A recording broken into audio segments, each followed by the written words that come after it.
Visi Fakultas Kedokteran Universitas Muhammadiyah Profesor Dr. Hamka adalah menghasilkan dokter yang unggul tidak hanya di dalam bidang kecerdasan intelektual tetapi juga spiritual, emosional, dan sosial.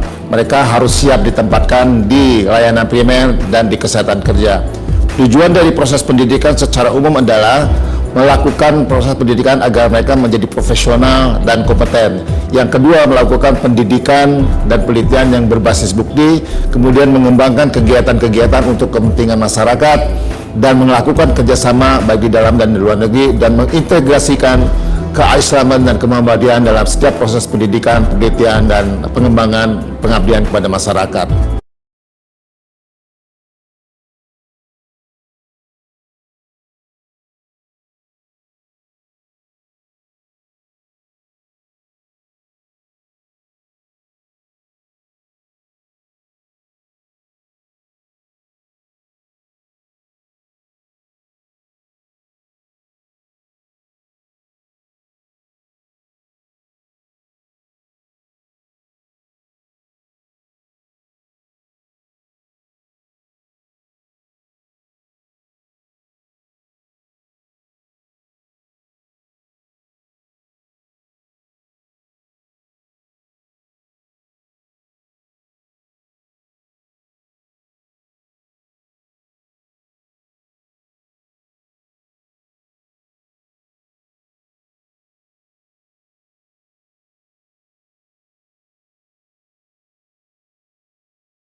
Assalamualaikum warahmatullahi wabarakatuh. Waalaikumsalam warahmatullahi wabarakatuh. Selamat sore, salam sejahtera untuk kita semua. Shalom, Om Swastiastu, Namo Buddhaya, salam kebajikan. Kepada yang terhormat, Dr. Wawang Sukarya, SPOG Mars MHKes, selaku Dekan Fakultas Kedokteran Universitas Muhammadiyah Profesor Dr. Hamka. Kepada yang terhormat, Dr. Gia Pandita, MKes SPS, selaku pemateri pada sore hari ini. Dan juga para peserta webinar, para Bapak dan Ibu sekalian.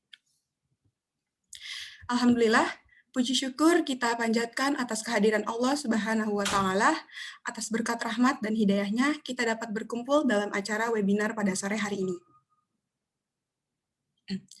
Tak lupa, salawat serta salam kita haturkan kepada junjungan kita, Nabi besar Muhammad Sallallahu Alaihi Wasallam. Semoga kita diberikan keadaan sehat selalu. Bapak dan Ibu hadirin sekalian, perkenalkan dengan saya Rania Darmawati yang hari ini akan memandu acara webinar pada sore hari ini.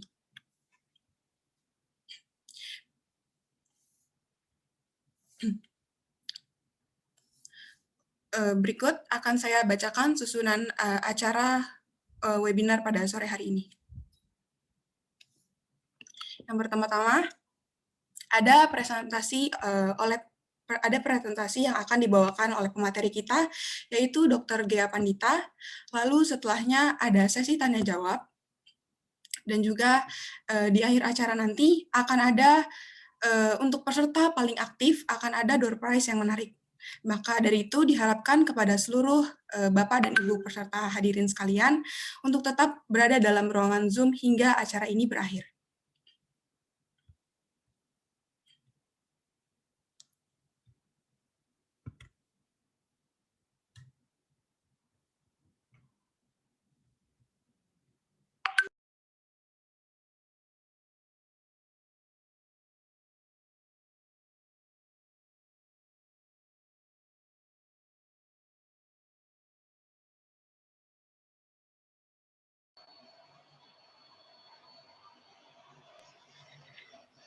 Sebelumnya saya persilahkan kepada Ibu Wadek FKU Hamka untuk memberikan sambutan terlebih dahulu. Kepada Dr. Betty, kami persilahkan.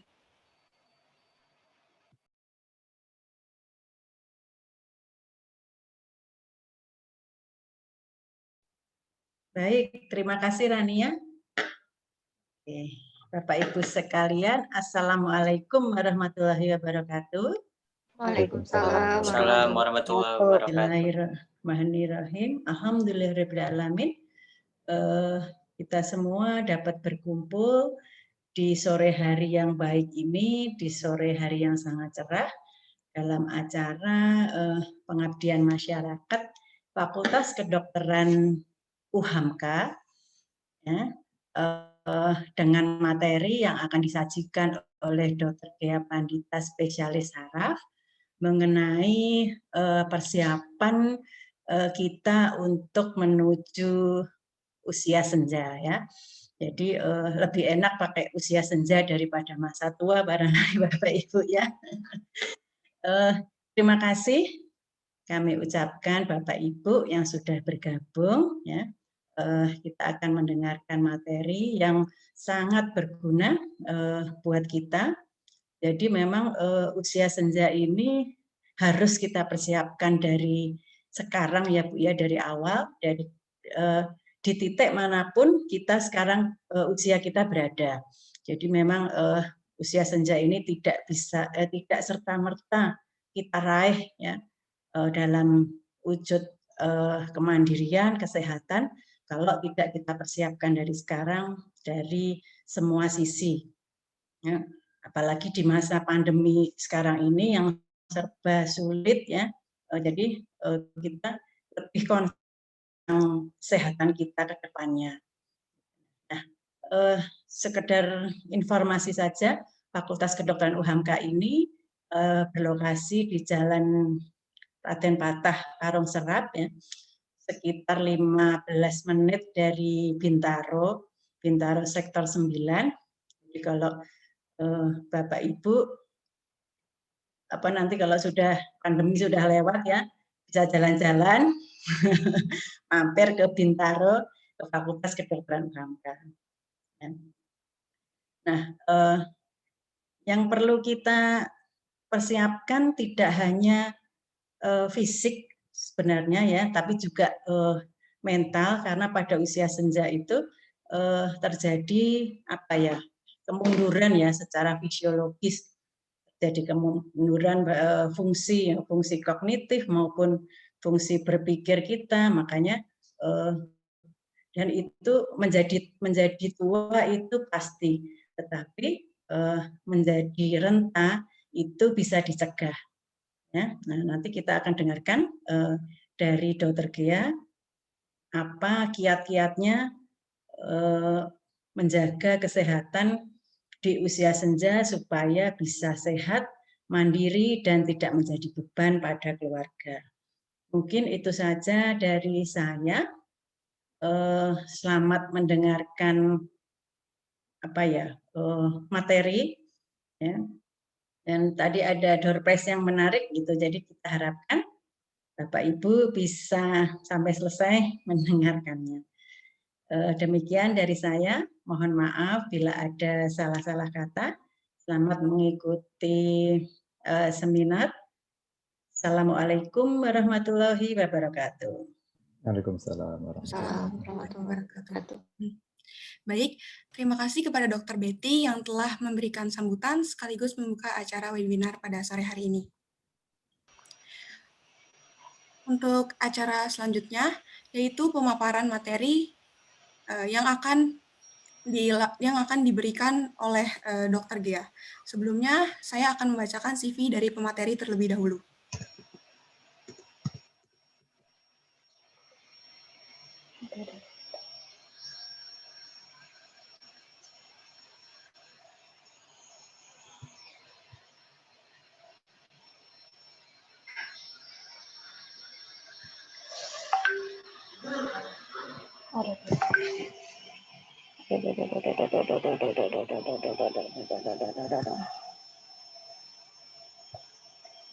Sebentar.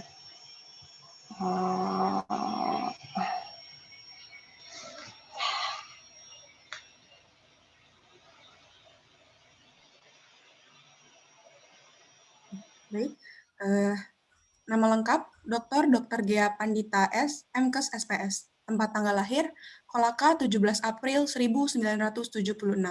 Riwayat pendidikan Dokter Umum FKUGM 2001, Magister Kesehatan Epidemiologi Klinik FKUGM 2004, Dokter Spesialis Saraf FKUGM 2006, Dokter Epidemiologi Klinik FKMUI 2019. Riwayat pekerjaan dosen staf pengajar di FK UHAMKA 2018 hingga sekarang. Riwayat pekerjaan dokter spesialis saraf, Rumah Sakit Pondok Indah Bintaro Jaya, Tangerang Selatan 2017 sampai sekarang.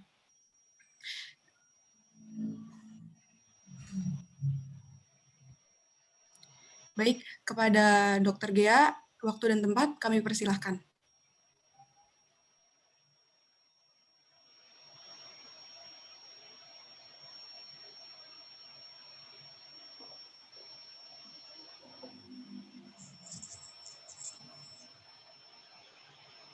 Bismillahirrahmanirrahim. Assalamualaikum warahmatullahi wabarakatuh. Waalaikumsalam warahmatullahi wabarakatuh. Sebelumnya mohon izin Bapak Ibu, mungkin Dr. Zahra, ada Pak Dekan, mungkin. Oh iya. Ya, Pak Dekan dulu, silakan untuk memberikan sepatah dua patah kata. Terima kasih. Lanjut aja, Dr. Ghea. Silakan. Silakan lanjut aja, nah. Sudah. Baik, terima kasih Pak Dekan. Mohon izin. Selamat berwebinar. Baik, terima kasih Pak Dekan. Bismillahirrahmanirrahim. Alhamdulillah, wassalatu wassalamu ala rasulillah, wa ala alihi, wa ashabihi, wa mawalah. A'udzu billahi minasyaitonir rajim. Qallahu ta'ala fi kitabihil karim. A'udzu billahi minasyaitonir rajim. Wa kulu mimma razaqakumullahu halalan thayyiban wattaqullaha alladzi antum bihi mu'minun. Al-ayah. Dan makanlah dari apa yang telah diberikan Allah kepadamu sebagai rezeki yang halal dan thayyib, yang baik, dan bertakwalah kepada Allah yang kamu beriman kepadanya. Sekali lagi Bapak Ibu hadirin sekalian, khususnya para lansia dan pralansia, terima kasih sekali atas kehadirannya di FK UHAMKA pada acara pengabdian masyarakat untuk kali ini. Bapak Ibu, untuk kesempatan kali ini izinkan saya menyampaikan sedikit. Nanti kita lebih banyak diskusi, kita lebih banyak saling saling berbagi pengalaman. Saya rasa Bapak Ibu Saudara semuanya ada pengalaman-pengalaman khusus yang mungkin nanti kita bisa diskusikan. Bismillah. Untuk kali ini Bapak Ibu, kita akan membahas beberapa topik, paling tidak ada 3 topik. Ada 4 topik maksud saya, yang nanti mungkin akan banyak kita temui, baik terutama pada para lansia maupun para lansia. Gitu ya. Nanti kita akan coba diskusi tentang yang pertama, tentang anemia. Yang kedua nanti ada tentang hiperkolesterolemia, kemudian nanti ada hiperurikemia, dan ada hiperglikemia. Apa itu?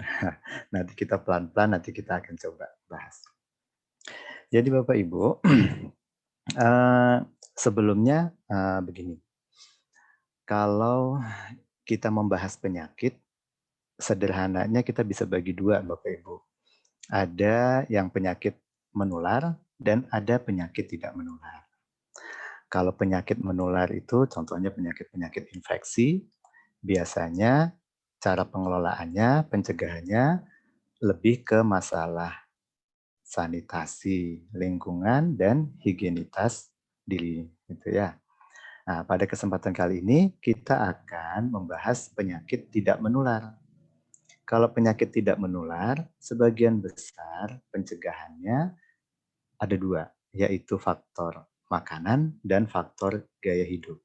Nah, yang pertama faktor pola makan, dan yang kedua faktor gaya hidup. Faktor gaya hidup ini bisa terkait dengan aktivitas fisik, olahraga, maupun tentang stresor, pengelolaan stresor, dan lain-lain. Ya, kali ini kita akan membahas yang penyakit tidak menular, nanti titik beratnya lebih ke masalah pola makannya, cara pengendaliannya. Baik Bapak Ibu, saya akan coba share dulu untuk topik yang pertama. Dr. Zahra nanti mohon saya diingatkan untuk waktunya ya. Terima kasih. Siap, dokter. Ya. Baik Bapak Ibu, ya, topik kita yang pertama tentang anemia. Apa sih anemia itu? Ya, anemia ada A, ada an, ada emia, gitu ya. Gampangannya kekurangan darah. Tapi apa sih? Jadi begini Bapak Ibu, di dalam darah kita itu ada banyak komponen. Ya, salah satu yang penting adalah komponen darah merah. Kan ada darah putih, gitu ya, ada trombosit, dan ada darah merah. Ya, kalau anemia itu adalah penurunan jumlah darah merah atau hemoglobin. Jadi kalau kita bernafas Bapak Ibu, kan kita menghirup oksigen. Kemudian oksigen itu yang kita hirup lewat paru-paru itu perlu dihantarkan ke sel-sel tubuh kita. Ya ke jantung, ya ke otak, ke liver, ke ginjal, dan lain-lain. Yang mengantarkan oksigen itu siapa? Nah, itu adalah sel darah merah dengan hemoglobin yang ada di dalamnya. Kalau sel darah merahnya berkurang jumlahnya, atau kadar hemoglobin di dalam darah merah ini berkurang kadarnya, inilah yang disebut sebagai anemia. Akibatnya apa? Akibatnya oksigen yang ke jaringan, ke sel-sel tubuh kita akan kurang. Sehingga organ-organ tubuh kita akan kesulitan untuk bekerja, untuk berfungsi normal. Kemudian berapa sih kadar hemoglobin yang dinyatakan kurang itu? Kalau berdasarkan WHO, untuk wanita dikatakan anemia kalau kadar hemoglobinnya kurang dari 12 gram per desiliter. Kalau untuk laki-laki kurang dari 13 gram per desiliter. Ya. Kenapa kita penting mengetahui anemia? Ya, Bapak Ibu tahu tadi, untuk organ-organ kita bekerja, dia perlu oksigen. Kalau oksigennya kurang, akibatnya organ-organ tidak bisa bekerja. Contohnya, kalau otak kita kekurangan oksigen akibat anemia, maka dalam tanda kutip nanti gampang ngantuk, lemot gitu ya. Kalau misalkan otot-otot kita kekurangan darah sehingga oksigennya kurang, akibatnya jadi gampang capek dan lain-lain. Nah, oleh karena itu jangan sampai kejadian ini berlanjut terus-terus. Kalau dia berlanjut nanti akan lebih berat lagi implikasinya. Oleh karena itu penting banget kita mengenal anemia ya. Kemudian bagaimana anemia pada lansia atau pada pralansia? Jadi di antara 100 orang penderita anemia, itu sekitar 20 orang itu adalah lansia. Jadi kalau ada 100 pasien dengan anemia, 20 orang itu dari lansia. Oleh karena itu, penting sekali lansia selalu memeriksa untuk mengetahui apakah mengalami anemia atau tidak. Gejalanya tadi seperti yang saya sampaikan, tentu tergantung dari berat ringannya anemia. Ya, kalau anemia berat, tentu lebih berat gejalanya. Mulai dari hanya lemas, mata berkunang-kunang, sakit kepala, sampai ke yang lebih berat lagi. Kalau kadar hemoglobin dalam darah berkurang, maka jantung akan melakukan kompensasi. Dia memacu kerjanya lebih berat supaya darah yang dipompa ke organ-organ tubuh lebih banyak. Sehingga akibatnya apa? Pada anemia sering terjadi jantung berdebar-debar, denyut nadinya cepat, dan lain-lain. Ini salah satu Ibu Bapak yang paling mudah kita untuk mendeteksi curiga apakah seseorang anemia atau tidak. Kita bisa lihat di kelopak mata bagian bawah, di bagian dalam, itu ya. Kalau seseorang itu kekurangan darah, warnanya pucat. Kalau masih merah, berarti mudah-mudahan masih cukup. Tetapi kadang-kadang kalau sudah pucat begini, ini sudah HB-nya, udah anemianya sudah berat. Ya, bisa juga kita lihat di telapak tangan. Kita lihat bagaimana warna telapak tangan kita ya. Ini tadi. Setelah kita lihat gejala-gejalanya tadi, kok lemes ya saya, kok pusing, sering pusing, kok kurang konsentrasi, gitu ya. Kemudian kok agak pucat gitu. Saran kami, kita akan periksa laboratorium untuk lihat apakah kadar hemoglobinnya mencukupi atau tidak. Kemudian penyebab anemia itu apa saja? Ya, yang sering adalah penyakit kronis. Penyakit kronis itu maksudnya Bapak Ibu penyakit yang sudah berlangsung lama. Misalkan seseorang mengalami TBC, gitu ya, mengalami TB paru. Kan udah lama tuh penyakitnya. Akibatnya metabolismenya metabolisme dalam tubuh kita meningkat. Itu semua kan perlu suplai dari darah merah diantaranya. Nah, kalau itu terus-terusan terjadi, akibatnya darah merah kita kurang sehingga mengalami anemia. Ini penyebab terbanyak pada lansia. Hampir 30-45% anemia pada lansia diakibatkan oleh penyakit kronis. Yang kedua, akibat defisiensi besi. Defisiensi besi ini berarti makanan yang kurang mengandung zat besi atau cara makan makanan yang mengandung zat besinya kurang tepat, ya. Kemudian berikutnya lagi ada perdarahan. Misalkan Bapak Ibu lansia ada yang mengalami eh, sakit mah gitu ya. Nah, sakit mah sehingga ada perlukaan di saluran pencernaan, di situ kadang-kadang suka netes-netes tuh darahnya keluar dia lewat saluran pencernaan. Sehingga tidak tanpa disadari HB-nya turun jadi mengalami anemia. Penyebab anemia yang lainnya adalah kekurangan vitamin B12 atau asam folat dan asam folat. Dan penyebab yang lain bisa juga karena keganasan atau kanker. Ya. Sehingga Bapak Ibu, kalau mengalami anemia harus ditelusuri nih penyebabnya apa. Gitu ya. Sebab kalau kita tidak tahu penyebabnya, nanti contohnya ada orang udah mengalami penyakit kronis. Gitu kan? Dia mengalami anemia, diobatin dengan obat penambah darah, makan yang cukup zat besi. Tapi kalau penyakit penyebabnya tidak diatasi, maka dia akan tetap saja mengalami anemia. Oleh karena itu, Bapak Ibu penting sekali yang pertama mendeteksi ada tidaknya anemia, dan yang kedua mencari tahu penyebab anemianya apa. Setelah itu baru kita lakukan penanganan. Ya.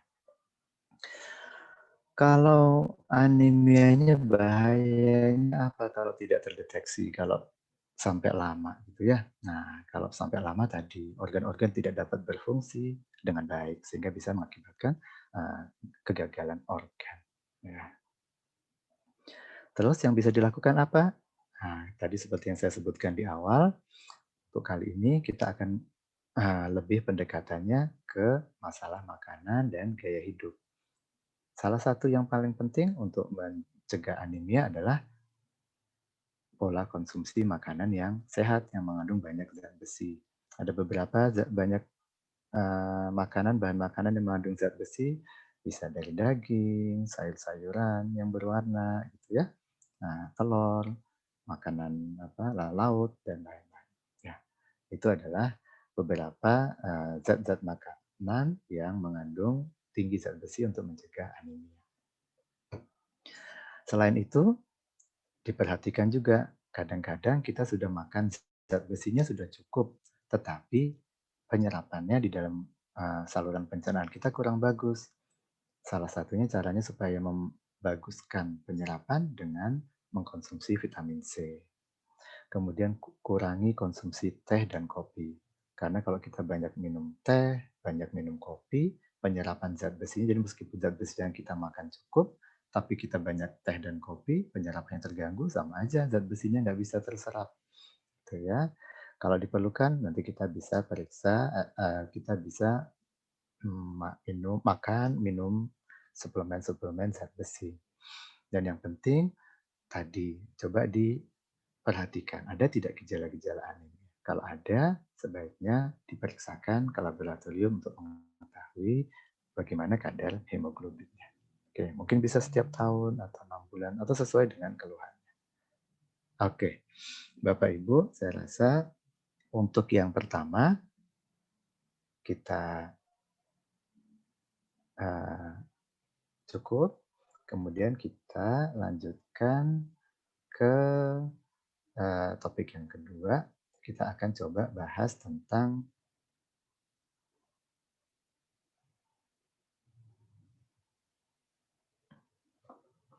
gout arthritis. Ya. Apa sih gout arthritis itu? Ya. Bapak Ibu pasti pernah dengar kalau orang nyeri sendi kemudian langsung dituduh, oh ini nih asam urat nih. Nah, gitu kan.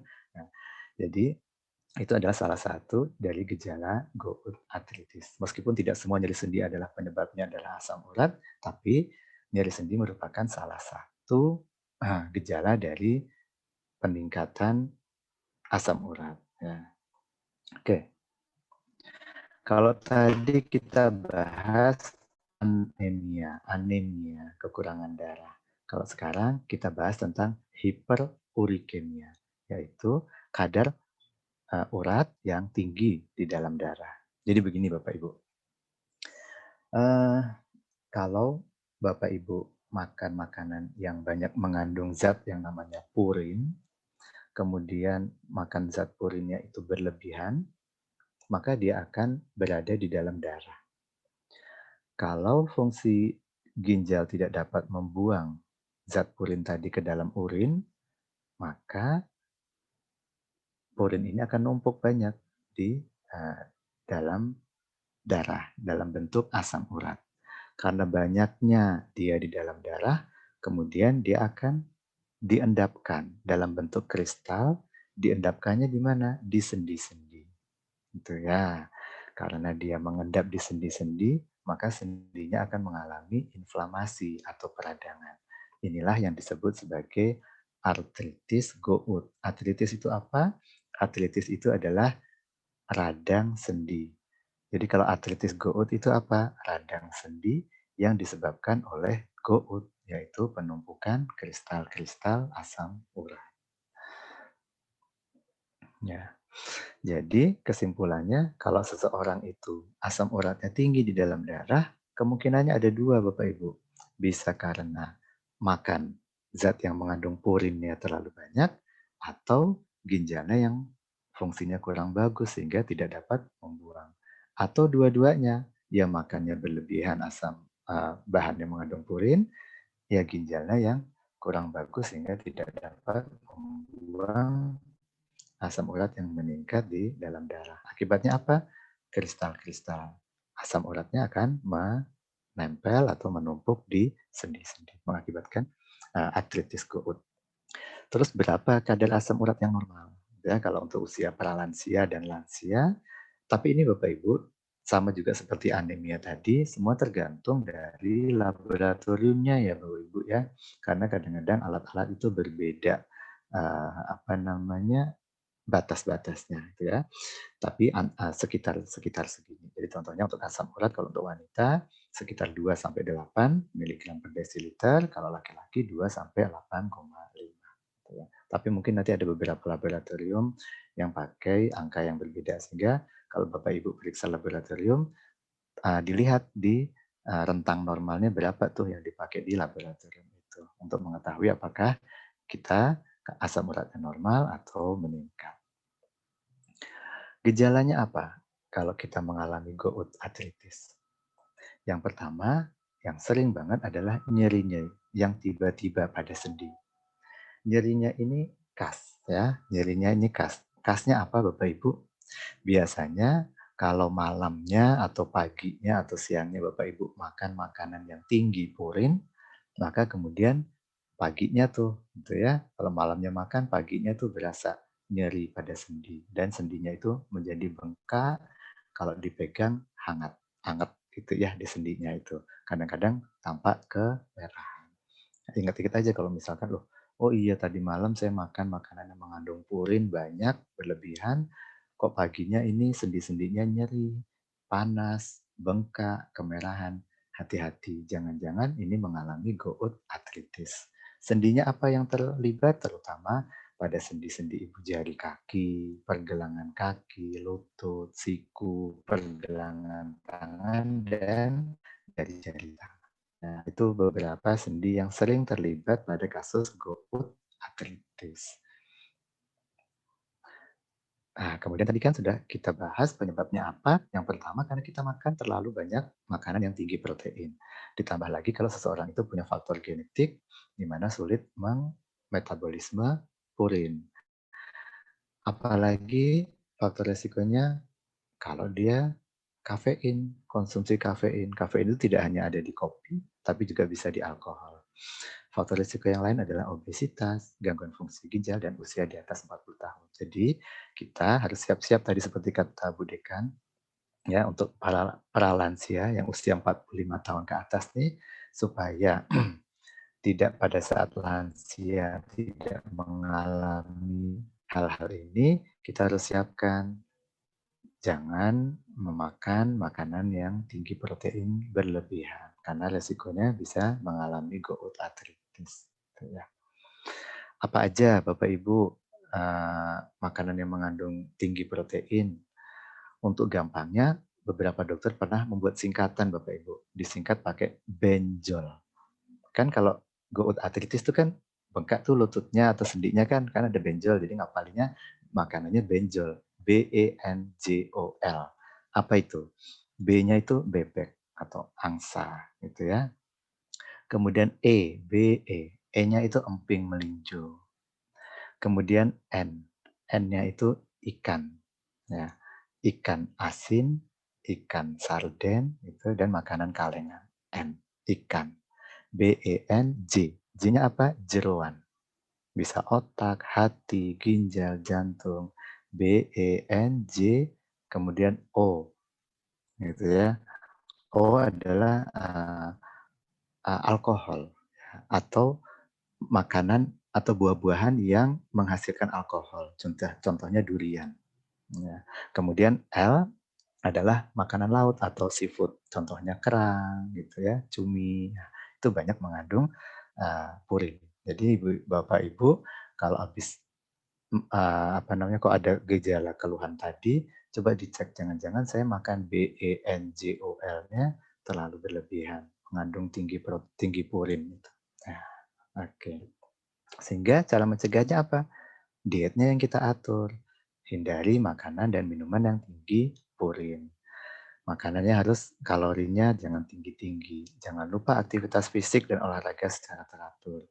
Sederhana aja aktivitas fisik olahraganya. Misalkan jalan kaki 30 menit sehari atau sepeda statis 30 menit sehari, kemudian minimal 5 kali seminggu. Jadi sekitar 150 menit seminggu. Jangan lupa banyak minum air putih supaya fungsi ginjal tetap baik sehingga kalau kita makan makanan yang banyak purin, asam uratnya bisa dibuang lewat urin dan istirahat yang cukup. Oke, Bapak Ibu, untuk topik yang kedua tentang gout artritis sudah cukup. Kemudian kita lanjutkan ke topik yang ketiga. Topik yang ketiga kita akan bahas tentang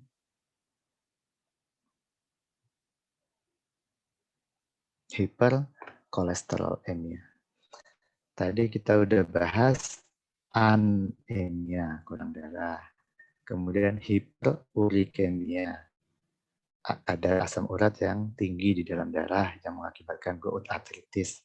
Dan kemudian sekarang kita bahas tentang hiperkolesterolemia, yaitu kolesterol yang tinggi di dalam darah. Ya, oke. Hiperkolesterolemia ini, kadar kolesterol yang tinggi di dalam darah ini perlu banget diperhatikan terutama pada lansia. Kenapa? Karena kalau pada lansia kolesterolnya tinggi, khawatirnya nanti banyak timbul penyakit-penyakit. Contohnya arteriosklerosis, kemudian penyakit jantung dan lain-lain ya. Oke. Untuk pengantar Bapak Ibu, secara mudah kolesterol di dalam badan kita itu kita bisa bagi 3. Yang pertama namanya LDL. Jadi Bapak Ibu kalau periksa lab itu kan ada kolesterol total, LDL, HDL, triglyceride. Nah, kalau LDL itu apa? LDL itu low density lipoprotein atau yang kita dalam tanda kutip sebenarnya semuanya ini baik Ibu kalau jumlahnya Bapak Ibu kalau jumlahnya cukup sebenarnya kolesterol ini semuanya baik, ada manfaatnya sebagai sumber energi, sumber kalori. Tetapi kalau berlebihan nah itu yang mengganggu kesehatan. LDL sering kita sebut sebagai kolesterol jahat. Gitu ya. Kenapa? Karena dia akan menimbulkan sumbatan pada pembuluh darah. Jadi kalau Ibu bayangkan LDL ini dibayangkan seperti sampah. Kalau dia jumlahnya banyak itu sampah, dia akan nempel di pembuluh darah. Pembuluh darah itu kayak gorong-gorong begitu ya. Kayak saluran pipa gitu. Dia akan nempel di dinding bagian dalam dari pipa itu. Itu kolesterol jahat.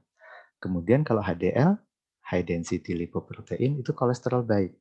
Jadi kalau Bapak Ibu bayangkan, dia semacam kayak truk sampah gitu Bapak Ibu. Ya, jadi kalau truk sampah, yang kita perlu jumlahnya harus banyak, harus cukup. Sehingga kalau ada banyak sampah, banyak LDL di pembuluh darah, maka truk sampahnya jangan sampai kurang jumlahnya. Kalau kurang, ya sampah yang ada di pembuluh darah nggak bisa diangkut kan.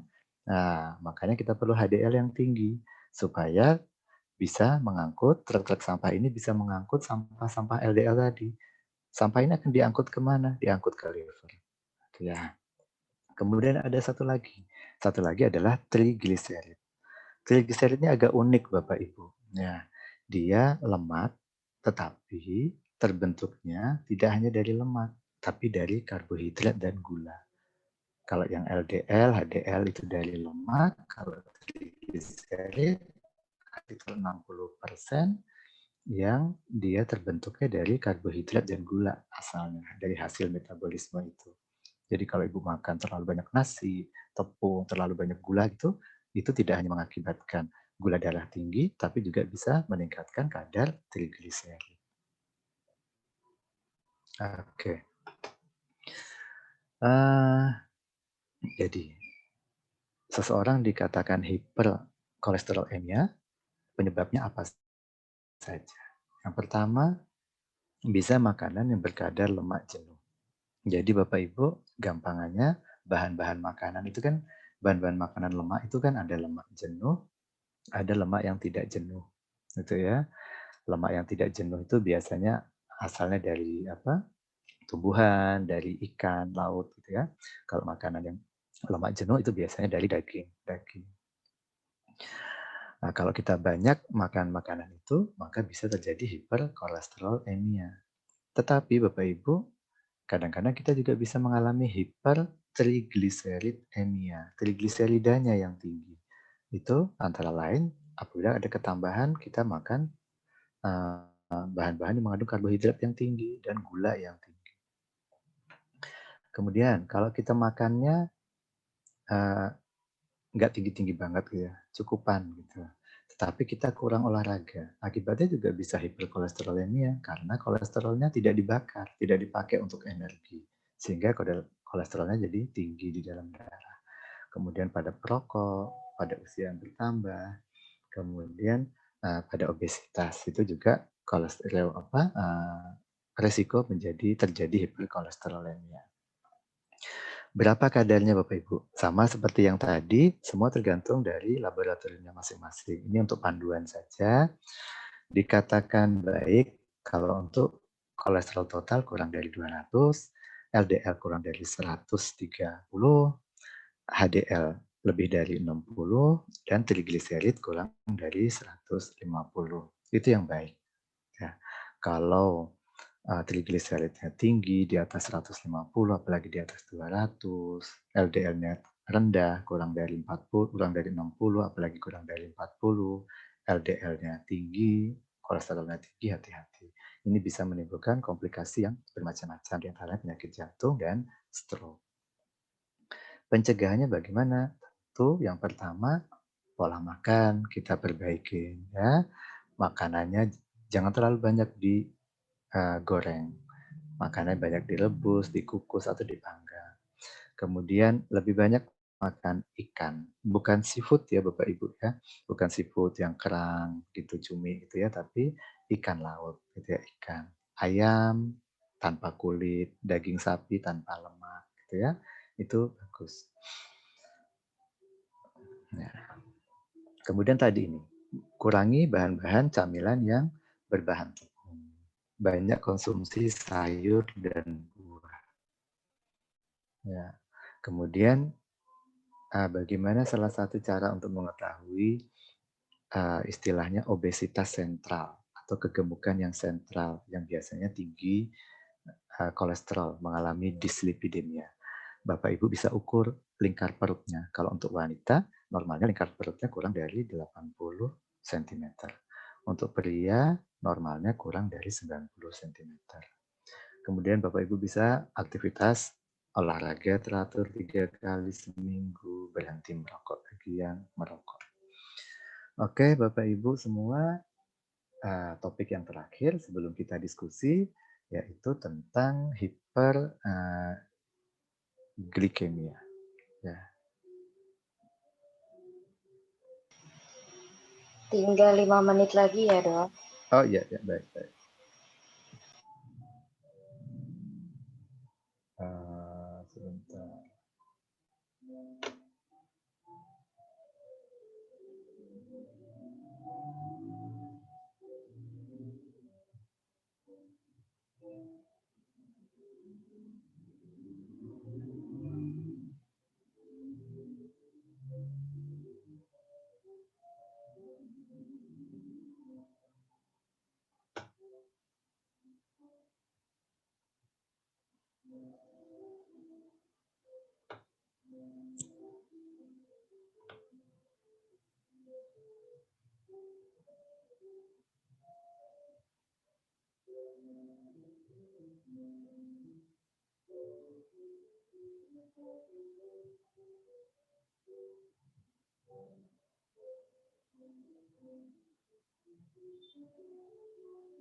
Ya, slide saya kelihatan ya, Dr. Zahra? Jelas, Dok. Oke, baik. Ya, topik yang terakhir tentang hiperglikemia, yaitu kadar gula darah yang tinggi di dalam darah. Ini yang kita khawatir nanti bisa mengakibatkan diabetes. Ya, diabetes mellitus pada lansia karena resistensi terhadap insulin. Biasanya penyebabnya 4 faktor. Pertama, komposisi tubuh yang berubah, aktivitas fisik kalau lansia kadang-kadang sudah banyak berkurang gitu, padahal seharusnya tidak boleh berkurang ya, tapi diatur. Kemudian pola makan yang berubah, itu semua bisa mengakibatkan terjadinya hiperglikemia. Kemudian diabetes pada lansia agak sulit gejalanya, maksudnya bukan sulit tapi tidak khas gitu ya. Biasanya orang-orang lansia mengalami kok lemes, gampang capek gitu ya, kadang-kadang konsentrasi kurang. Kenapa ini ya? Nah, itu karena itu salah satu di antara beberapa gejala hiperglikemia yang tidak khas pada lansia. Kalau yang khas itu gejalanya pada awal-awal diabetes biasanya ada istilahnya Ibu, mengalami banyak minum, sering buang air kecil, dan gampang lapar, sering makan. Itu 3 tanda yang biasanya sebagai penanda seseorang itu gula darahnya tinggi. Apabila ini disertai dengan berat badan yang turun banyak, kemudian penglihatan kabur, gampang capek, kalau ada luka dia suka sulit sembuh, kesemutan, hati-hati, jangan-jangan gula darahnya tinggi. Kadar gula darah yang normal berapa? Untuk gula darah sewaktu, ini juga nanti ikut ke standar laboratorium masing-masing. Biasanya kurang dari 200, kalau untuk puasa 80-125, kalau untuk gula darah 2 jamnya 110-180. Faktor risikonya apa? Antara lain tadi kurang aktivitas, obesitas, usia pralansia maupun lansia. Nah, caranya bagaimana? Diatur pola makannya, kurangi asupan gula, olahraganya teratur, kemudian jangan lupa rutin tes gula darah. Berat badannya juga harus ideal. Nanti ada istilahnya indeks massa tubuh. Nanti Bapak Ibu bisa ukur berapa IMT-nya supaya tahu berat badan idealnya berapa. Gitu ya. Di sini ada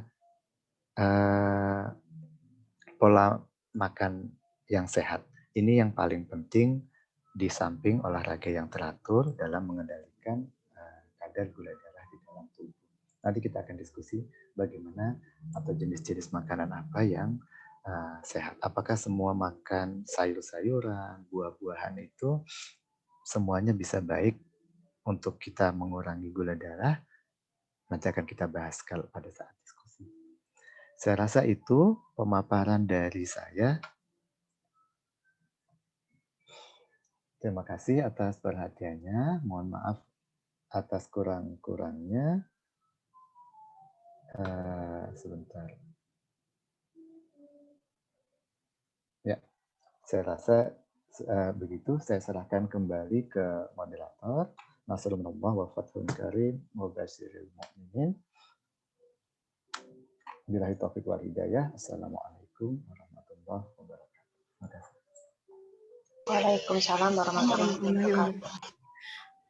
Terima kasih kepada Dr. Gea yang telah menyampaikan materi yang amat sangat luar biasa. Semoga dengan adanya ini dapat menambah wawasan dan juga manfaat untuk kita semua. Selanjutnya, ada sesi tanya-jawab yang akan dipandu oleh Dr. Zahra. Silakan, Dokter. Ya, terima kasih Rania. Ya, Dr. Gea, alhamdulillah hari ini pesertanya antusias luar biasa ya, Dok. Ini sudah ada banyak pertanyaan ya. Coba kita lihat ya satu-satu. Langsung dijawab oleh Dr. Gea nih ya. Pertanyaan pertama. oleh Bu Aminah Alisa dari MSC RSI Sukapura.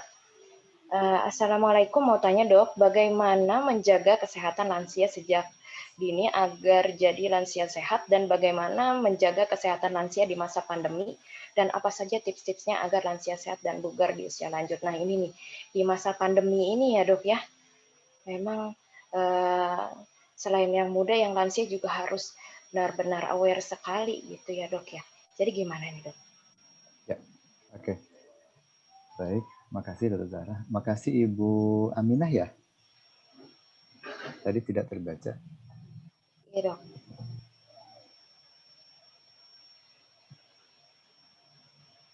Ya Dr. Zahra. Ya. Tadi dari Ibu Aminah.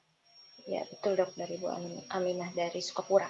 Ya betul ya, Ibu Aminah dari Sukapura. Terima kasih Ibu pertanyaannya. Nanti mungkin akan dijawab lengkapnya nanti dibantu oleh teman-teman tim dari FKU Hamka. Jadi begini Bu, secara mudah kan tadi kita bahas penyakit, ada penyakit menular dan penyakit tidak menular, gitu ya. Nah di masa pandemi ini bagaimana cara menjaga kesehatan, gitu. Yang pertama untuk penyakit menular tentu kita harus memperhatikan sanitasi dan higienitas, ya, kebersihan diri dan kebersihan lingkungan. Itu penting sekali untuk mencegah dari terkena penyakit-penyakit infeksi. Termasuk untuk meningkatkan kekebalan tubuh, ya, baik dengan olahraga maupun dengan makan makanan bergizi. Kalau untuk yang penyakit tidak menular seperti yang saya sampaikan tadi, titik pentingnya adalah yang pertama mengatur pola makan dan yang kedua memperbaiki gaya hidup. Gaya hidup yang terutama adalah aktivitas fisik dan stresor. Jadi untuk di masa pandemi ini Ibu, kalau untuk sanitasi dan higienitas saya rasa sudah banyak kampanyenya ya. Dari pemerintah kita rajin cuci tangan, jaga kebersihan dan lain-lain. Itu ya meningkatkan kekebalan tubuh. Kalau untuk yang penyakit tidak menular, Ibu, Bapak Ibu bisa perbaiki pola makannya. Harus pola makan yang sehat. Tadi hindarin makanan-makanan yang tinggi kolesterol, terlalu tinggi urin yang bisa mengakibatkan asam urat, terlalu tinggi gula, itu semua harus dihindari. Ya, makan makanan yang sehat, yang halal dan toyib-toyibnya itu apa? Yang baik sesuai dengan kondisi kita. Di antaranya tadi tidak boleh terlalu tinggi kolesterol, tinggi asam urat dan tinggi gula, gitu ya. Kemudian untuk badan kita aktivitas fisiknya apa? Olahraga yang teratur. Ya. Olahraga tentu agak susah kalau pandemi, kalau harus jalan keluar. Senam-senam ringan aja Ibu di dalam rumah, gitu ya. Atau kalau ada sepeda statis di rumah, boleh sepeda statis. Patokannya adalah untuk aktivitas fisik olahraga sekitar 30 menit per hari, minimal 5 kali seminggu. Jadi kalau di total seminggu sekitar 150 menit. Coba olahraga 150 menit seminggu, dibagi-bagi 30 menit, 30 menit, 30 menit setiap hari. Nah itu semua insya Allah akan membantu untuk menjaga kondisi kesehatan kita. Itu mungkin Dr. Zahra. Terima kasih. Siap dok. Oke, terima kasih dok. Ya, sama-sama Bu. Terima kasih ya Bu. Baik, pertanyaan selanjutnya masih dari Bu Aminah ya. Nah, ini tentang bagaimana ciri-ciri dari kolesterol tinggi, Dok. Terus apa yang harus kita lakukan kalau misalnya kolesterolnya tinggi gitu. Apakah benar kalau kolesterol tinggi itu nanti terjadi stroke? Gitu, Dok. Nah, ini cocok nih sama Dokter Gea nih tentang stroke nih. Nah, itu apa aja, Dok, yang boleh dimakan gitu. Baik, Ibu. Terima kasih.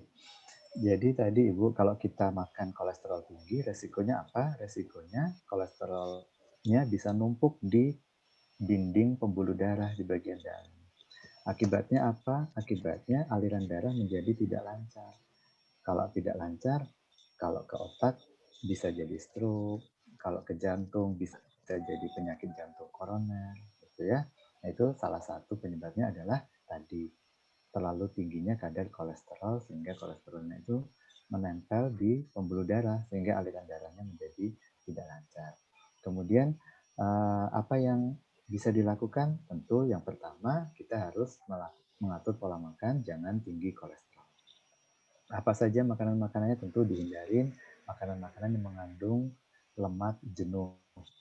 Ya, contohnya tadi kulit dari unggas gitu ya, kemudian seafood, kemudian lemak di daging gitu ya. Nah, itu semua dihindari. Ya, dihindari supaya tidak meningkat kadar kolesterolnya. Kemudian di samping itu kolesterol jahat tadi kan kita kurangi. Kolesterol baiknya harus kita tingkatkan. Kita makan makanan yang mengandung tinggi kolesterol baik. Contohnya apa kolesterol baik? Bisa dari buah-buahan misalkan alpukat, gitu ya.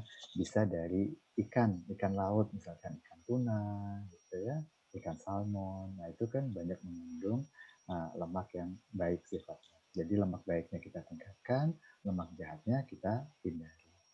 Itu dari makanan. Kemudian harus kombinasi dengan aktivitas fisik supaya kalau ada lemak jahat yang di dalam tubuh kita bisa terbuang dengan aktivitas fisik. Ya, mungkin begitu Dr. Zahra. Iya, siap dok. Luar biasa. Dok, Ya, pencerahannya. Makasih makasih Bu. Bu Aminah ya. Ya, terima kasih banyak. Ya, selanjutnya, oke, dari Ibu Entin Ratiningsih, penyakit sendi lutut pada usia 70 tahun, apakah masih bisa disembuhkan? Ada saran harus suntik karena katanya olinya udah berkurang. Bagaimana mengenai ini? Nah, ini bagaimana dok? Oke, baik, makasih sekali Ibu. Jadi begini, tadi seperti Bu Entin ya, tadi seperti yang kita sampaikan tadi, kalau ada seseorang mengalami radang sendi, ya, radang sendi atau artritis, kita harus pastikan dulu ini penyebabnya apa, radang sendinya. Yang sering itu ya, ada 3 yang sering radang sendi itu. Yang pertama namanya osteoartritis, OA orang-orang bilangnya, gitu ya, atau bahasa awamnya kita bilangnya pengapuran. Jadi bantalan tulangnya antara di ujung-ujung tulang itu kan ada namanya bantalan tulang di sendi itu. Nah, bantalan tulangnya ini mengalami kerusakan, jadi dia mengalami pengerasan, orang bilangnya mengapur. Nah, ini disebut sebagai OA, radang sendi atau artritis yang disebabkan oleh proses degeneratif osteoartritis. Kemudian yang kedua tadi yang kita bahas yaitu gout artritis, radang sendi yang penyebabnya karena penumpukan kristal asam urat di sendi. Kemudian yang ketiga apa? Rheumatoid arthritis. Jadi radang sendi akibat penyakit rematik. Itu 3 penyakit radang sendi yang paling sering. Nah sekarang ini ibu ada usia 70 tahun mengalami radang sendi, penyakit sendi ya. Ada saran harus disuntik. Oke ibu, kemungkinan kalau dari keterangan ibu ini radang sendinya adalah OA, osteoartritis atau pengapuran. Ya, jadi pada saat pengapuran ini cairan sendinya sudah berkurang. Pada pasien-pasien yang cairan sendinya berkurang, kemudian bantalan sendinya menipis, itu memang ada beberapa metode terapi. Selain dengan minum obat, bisa juga ditambah dengan fisioterapi. Kalau itu tidak bisa juga, kadang memang harus disuntik, dalam tanda kutip ditambah istilahnya oli gitu ya, cairan sendinya. Itu kita tambah di situ. Biasanya suntikannya isinya asam hyaluronat. Ya. Asam hyaluronat kita suntikkan di dalam sendi supaya untuk menjadi pelumas sendi dan menjaga tulang rawan sendinya tetap bertahan, tidak menipis. Kalau nggak bisa juga bagaimana? Biasanya kita harus konsul ke dokter bedah tulang. Nanti diganti tulang, ujung sendinya itu ya. Bantalan tulangnya itu kita ganti dengan bantalan tulang bulat. Itu mungkin Ibu. Jadi nanti diperhatikan dulu diagnosisnya apa. Kalau memang benar OA, kemudian disarankan untuk disuntik, boleh saja Ibu. Kalau itu sesuai indikasi silahkan dilakukan. Mudah-mudahan bisa membantu. Tapi tentu saja harus ada fisioterapi, harus ada latihan-latihan khusus supaya tidak terus-terusan. Itu mungkin Dr. Zahra. Ya, siap dok. Selanjutnya yang nomor 2, saya pernah lepas nasi tapi banyak makan lemak dan protein. sehingga saya langsing dan badan terasa fit. Bagaimana menurut dokter dilihat dari kesehatan? Nah, ini ada dok, namanya diet keto ya. Jadi nggak makan karbohidrat sama sekali, cuma makan lemak, protein. Oke, Sebenarnya boleh nggak dok? iya, iya baik Bu, terima kasih. Jadi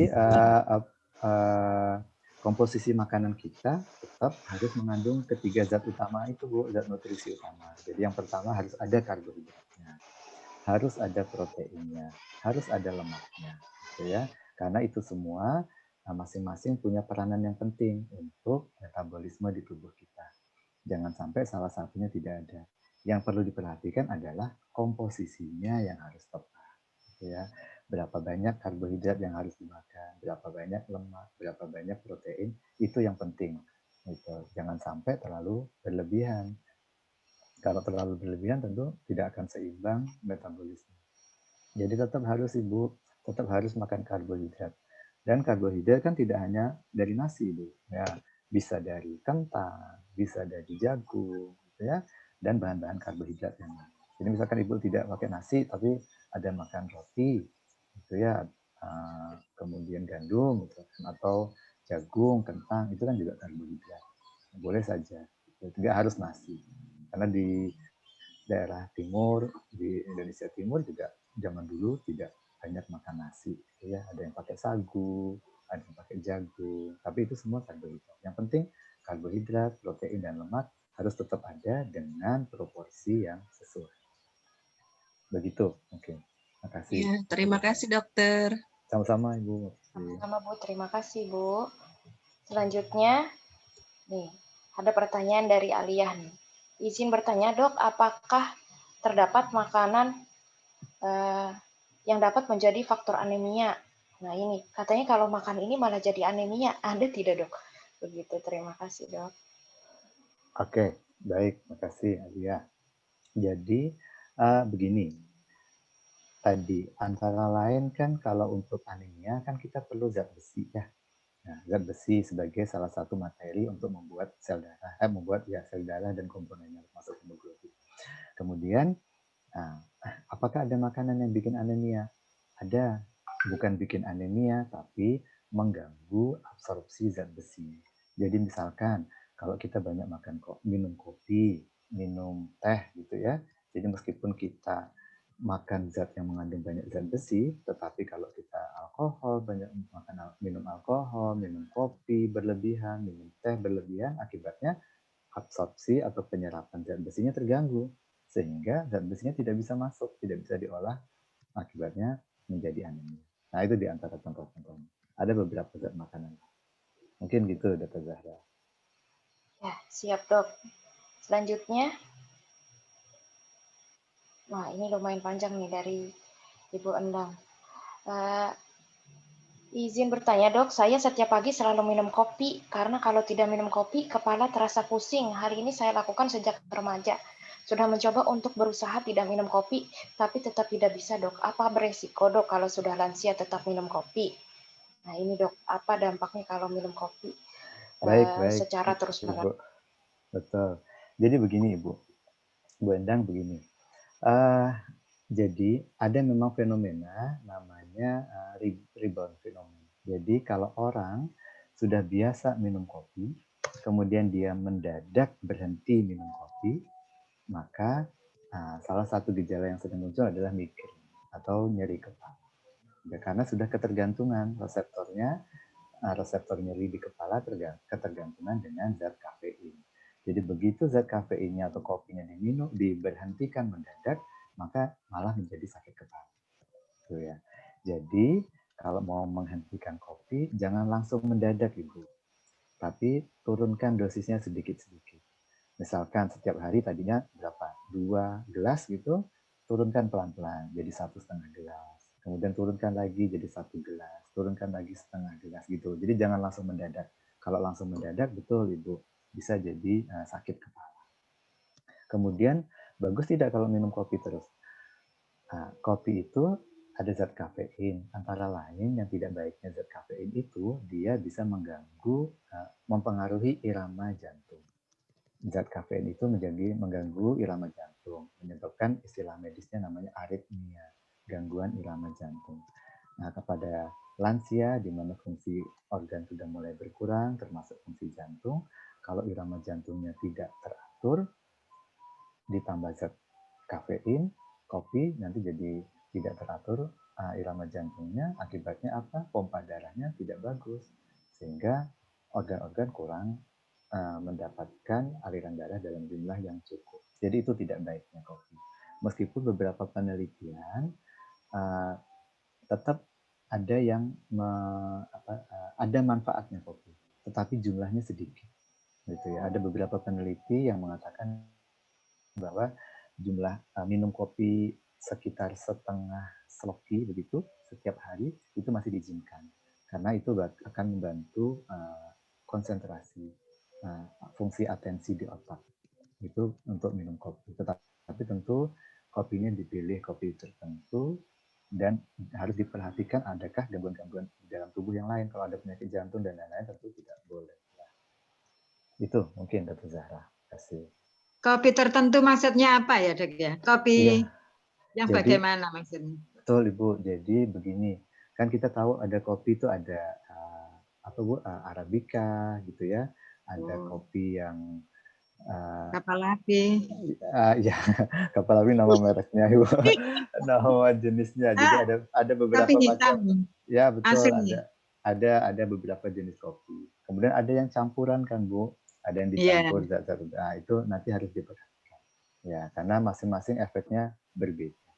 Tapi yang jelas kalau saran saya kalau untuk lansia, fungsi jantung kadang sudah menurun, jangan terlalu banyak kopi. Kalau bisa dihindarin, hindari. Gitu. Kalau terpaksa sekali, dosisnya harus kecil. Oh, iya. Oke. Ya, itu ya Ibu Endang. Iya, terima kasih, Dok.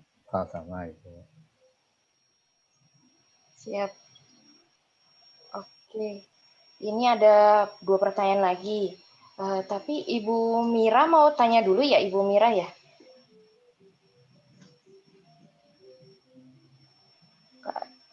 Ibu Mira? Nggak ada. Oh ya udah. Berarti balik lagi ke pertanyaan Ibu Endang dulu ya. Silakan. Nah, jadi masih ada 2 pertanyaan nih. Luar biasa. Habis ini boleh saya juga bertanya ya. Terima kasih Ibu Mutiara. Oh Ibu Mutiara ya? Oke, boleh. Apa enggak Ibu Mutiara aja dulu, Bu? Biar ganti-gantian. Oke. Terima kasih. Selamat sore. Saya Ibu Mutiara dari PWC Unkes DKI Jakarta. Dok, sangat menarik ya apa yang sudah dokter sampaikan. Nah, dalam 1 bulan akhir ini, Dok, saya ketemu dengan 3 orang yang leukemia. Nah, mohon maaf Bu, kurang jelas apa Bu? 3 orang? Leukemia. Oh iya, baik. Jadi yang pertama dulu sudah meninggal. Nah, transfusi darah terus Dok, transfusi darah terus. Terus yang kedua baru kemarin, yang pertama Nita, terus kemarin baru dimakamkan. Kemarin di rumah sakit RCA ketemu seorang ibu. Saya kurus, tanya, dia bilang saya leukemia. Nah, 1 bulan ini Dok, saya jadi kaget juga. 3 yang leukemia Dok yang saya temui. Nah, gimana Dok? Apa penyebabnya? Sekarang jadi mengkhawatirkan ya Dok ya dengan kejadian ini. Itu penyebabnya apa? Dan bagaimana mengenal gejala Dok? Terima kasih. Selamat sore. Baik Ibu. Terima kasih pertanyaannya Bu Mutiara. Wah, ini Ibu pertanyaannya pas banget dengan Dr. Zahra Bu. Nah, Dr. Zahra ini ahli patologi anatomi, Bu. Nah, beliau spesialis patologi anatomi, nanti akan banyak bisa menjawab lebih detail nanti Dr. Zahra. Tapi yang jelas begini Bu, yang pertama ringkasnya, leukemia itu kan keganasan atau kanker pada sel darah putih. Jadi tadi seperti disampaikan, darah itu kan komponen macam-macam, ada darah merah, sel darah putih, trombosit. Nah, kalau kankernya itu mengenai sel darah putih, nah itulah yang disebut sebagai leukemia. Penyebabnya macam-macam, Ibu, multifaktor. Kalau kanker selalu penyebabnya adalah multikausal, multifaktor, tidak satu penyebab. Kalau kanker itu selalu penyebabnya bermacam-macam, saling berinteraksi. Bisa karena genetik awalnya, jadi ada bakat, ditambah mungkin ada radiasi, ditambah pola makan tertentu gitu ya. Kemudian bisa juga ada polusi. Jadi beberapa faktor saling mempengaruhi sehingga terjadilah keganasan.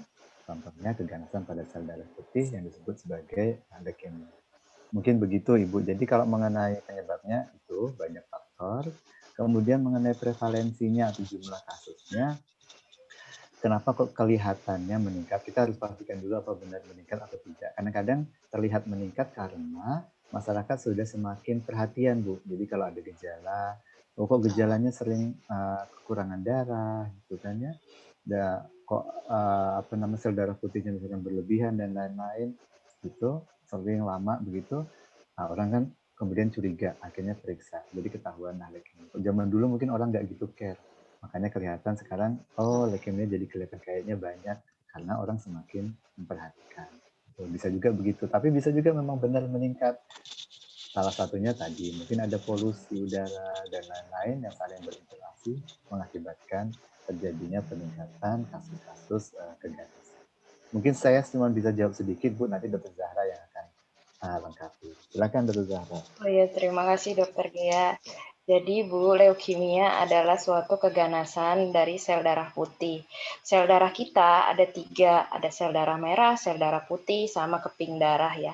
Kalau sel darah putih ini menjadi ganas, nanti dia akan terus bertambah banyak, dan bertambah banyak, sampai sel darah merahnya tidak bisa bertambah banyak gitu. Jadi dia ketekan gitu ya Bu ya. Jadi sel darah merah dan dan keping darah itu akan sedikit jumlahnya dibandingkan sel darah putih. Jadi sel darah putih yang paling banyak di dalam tubuh gitu. Nah, kalau seperti itu, yaitu akibatnya seperti yang tadi Ibu cerita, transfusi terus, Dok. Iya, transfusi terus jadinya ya. Karena itu sel darah putihnya sudah tidak terkendali, dia bertambah banyak sampai sel darah merah itu nggak bisa bertambah banyak gitu. Jadi dia juga sedikit, jadi setiap bulan dia harus transfusi terus gitu. Nanti biasanya kalau tidak diberikan kemoterapi bisa juga di transplantasi sumsum tulang ya gitu ya Bu. Gejalanya apa Dok Zahra? Gejalanya itu ya gejala-gejala anemia seperti tadi pusing-pusing gitu ya Bu, lemes, bisa sering pingsan itu ya karena sel darah merahnya itu sedikit, yang banyak cuma sel darah putihnya aja gitu. Padahal kan tubuh kita perlu juga sel darah merah gitu. Ya, jadi nggak ada yang membawa oksigen untuk ada beredar di dalam tubuh kita gitu. Jadi orangnya gampang lemes, pingsan-pingsan gitu ya Bu. Terima kasih Dok untuk informasinya. Sukses ya Dok. Sama-sama, makasih Bu. Ya, jadi baik Dokter Gea, ini sudah lewat sebenarnya dari waktu kita. Mohon maaf tidak bisa semuanya kami jawab ya pertanyaannya. Begitu. Jadi selanjutnya kita akan mengumumkan pemenang door. Mungkin begini Dr. Zahra. Ini kan ada beberapa pertanyaan kita kumpulkan. Nanti Ibu, Bapak kita jawab lewat email kalau ada atau nomor kontak gitu. Mohon nanti meninggalkan nomor kontak, nanti kita kirim jawabannya ke nomor kontak. Ya, nanti kita jawab satu-satu yang ada di chat ya. Mohon maaf ya. Jadi selanjutnya adalah acara pengumuman pemenang door prize. Silahkan dikembalikan lagi kepada MC. Baik, terima kasih Dr. Zahra. Selanjutnya ada yang sangat ditunggu-tunggu oleh peserta webinar pada sore hari ini, yaitu pengumuman door prize.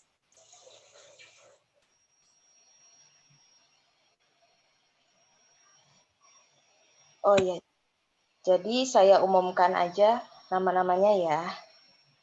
Pertama adalah Ibu Endang Herminianti, selamat ya Bu. Nanti nanti panitia dari kami akan menghubungi Ibu untuk meminta nomor kontak Ibu ya. Selanjutnya. Ya, terima kasih. Ya, sama-sama Bu. Selanjutnya adalah Ibu Aminah Alisah. Ya Bu, nanti panitia akan menghubungi Ibu. Selanjutnya adalah Ibu Entin Ratiningsih ya. Iya, terima kasih dok. Ya, sama-sama Bu.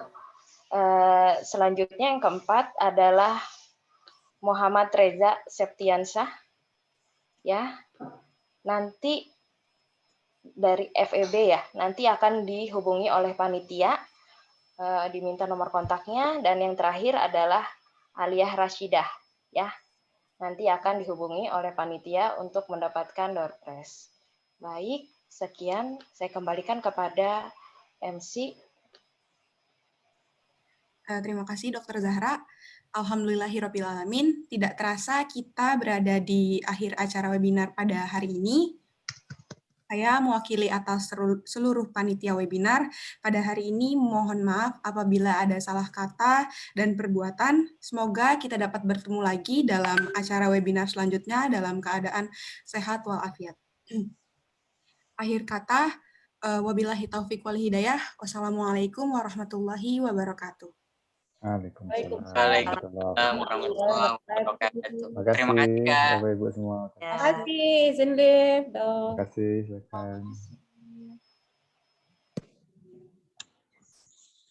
Terima kasih, izin live.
Assalamualaikum. Bisa ini minta nomor kontaknya Dr. Gea.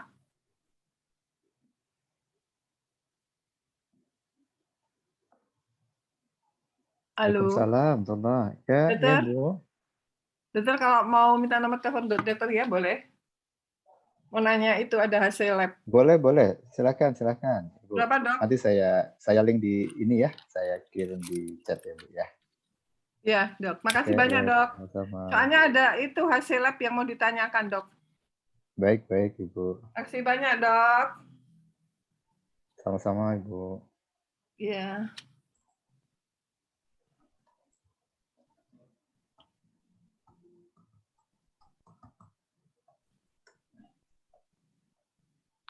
Makasih, Dokter. Sama-sama, Ibu. Sama-sama.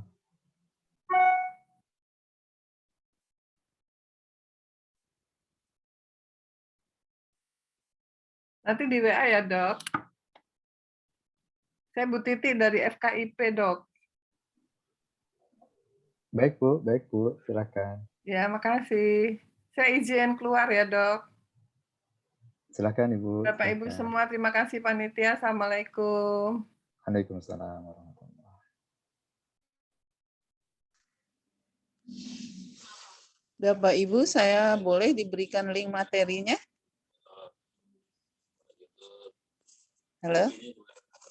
Baik, Ibu, bisa tinggalkan nomor WA-nya, Ibu. Nanti kami kirimkan atau nomor Aja, Dok, di kolom email. chat. Oh, Ya. oke, baik, Ibu. Terima kasih ya, Sudah. Dok. Ya. Assalamualaikum. Baik, Waalaikumsalam.